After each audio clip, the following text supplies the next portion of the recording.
I go on and on. Can't understand how it lasts so long. I must have superpowers. Rap 225,000 hours. Get a calculator, do the math. I made 1,000. The Milwaukee Bucks taking on the Boston Celtics. 2K Sports brings you Friday night NBA action. Instead of home with Mark Miller and Steve Kerr on the sideline tonight, Goldsburg. Here are the starters for Milwaukee. Nash, the Queen Key, the big ticket to hold the inside. Rajon Rondo and Avery Bradley out there in the backcourt. And it's Pierce in at the three spot. Now here's Ellis over Bradley. Here's Dallenberg. So he gets to his contact on the way up and 2 shots coming up. That's the first defense fouling there to prevent that layup, forcing 2 free throws. Nice job that time of attacking the paint and drawing the contact. They'll take that. The Bucks shooting their first free throws of the game. And they averaged about 77% from the free throw line a year ago. So this is a solid free throw shooting team. You know, success at the line just became contagious for them. A few guys got on a roll, and it carried over to the rest of the team. And so he makes both from the line. And Boston has really set the bar in the Eastern Conference over the last 5 or 6 years. Not quite as effective last year, but they did fare pretty well against their Eastern Conference opponents.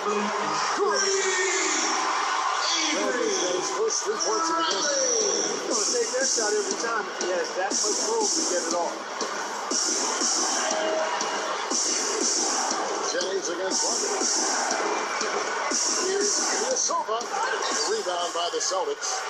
And Boston against the East, it was a big part of why they were able to stay on the hunt.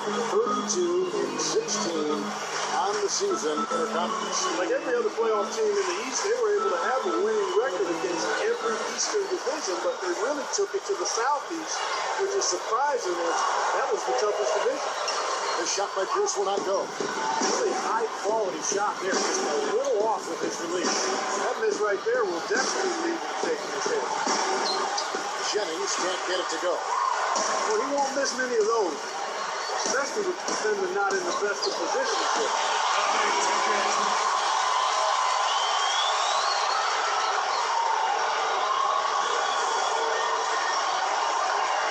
Hudson's on 0-3 from the field to start the game. They really want to find that igniter here. Yeah, that's right. Kevin, the offense has basically been running in place. They got to get going. And that one's good, Ellis. And he will punish an opponent for giving him that much room to mid-range. He'll hit that all day. Monte Ellis is a tremendously talented guard, but only 1 playoff appearance in his 7 NBA seasons. It's been frustrating for him. The guy who's put up some big numbers, but I'm sure he'd like to see more playoff success in his future. Shot clock at 6. Rondo gets to Pierce. Over and Baamucha. Again, Pierce missing. He had a defender draped all over. Not really the best shot there. Well, not the shot you hope for when it's well contested like that. And Steve, you mentioned Monte's frustration in the past. Being able to win a championship or division title at this point, be above 500, on a consistent basis. But he's worked on, not wearing all those emotions on his sleeve to stay positive, to be a good leader. Yeah, to be a little more even keeled, make sure the dedication to the team is uppermost in his mind, and being patient as well as striving for excellence. That's a delicate line to walk, but making progress in doing that. Tries from 7. That is good. The defense that time didn't do quite enough. I mean, it takes a lot of effort to stop him when he gets in tight.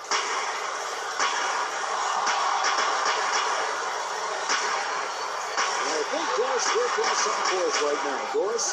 Hey, Kevin, I caught up with Coach Doc Rivers. A lot of his focus in preparing his team for this game centered around how they plan to deal with point guard Brandon Jennings. He said Jennings is a killer out there, and he's so fast, and he plays with a relentless energy. It's a challenge for any team to really keep up with him. Kevin, we'll see if he can do it. Thank you, Doris. Now here's Rondo. Missed by Monte Ellis.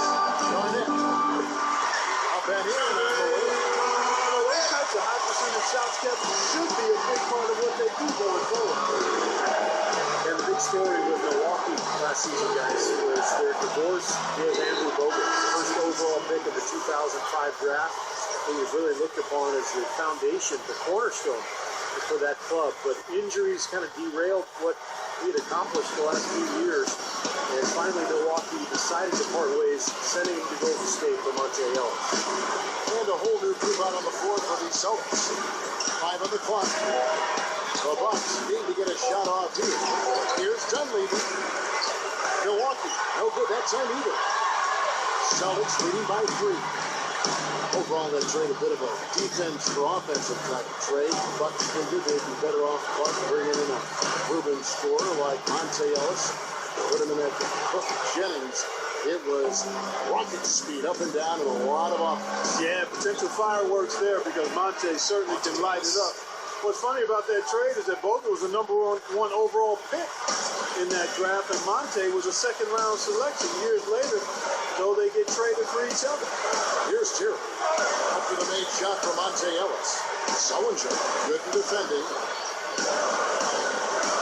Sullinger pass to Terry. Over Udrich. Nice shot by Terry. Bucks trail by 3. Now 8 seconds separating the two clocks. And it's Ellis penetrating.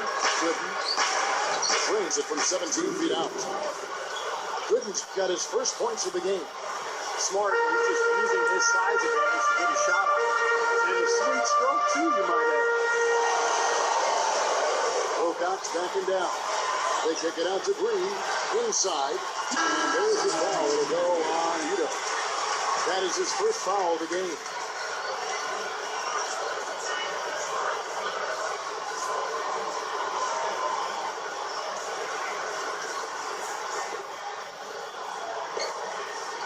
Outside, Pierce. Over Dunleavy, and that one's good by Pierce. Just 4 seconds left to play in the first quarter. No good. And still a close game as the first quarter comes to a close. 13. It's the Celtics up by 3. And back in a moment as we'll get underway with